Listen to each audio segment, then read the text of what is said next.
সন্তান আছে বাবা শেষ করতে। ভালোবেসে জিসানকে বিয়ে করেছিলেন তানজিলা।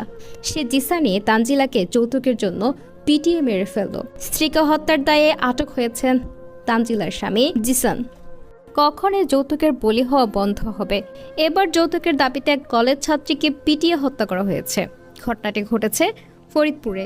যৌতুকের দাবিতে ফরিদপুরের সরকারি রাজেন্দ্র কলেজের ডিগ্রির প্রথম বর্ষের ছাত্রী তানজিলা আক্তার তাহেরাকে পিটিয়ে হত্যার অভিযোগ উঠেছে স্বামী জিসান আহমেদের বিরুদ্ধে।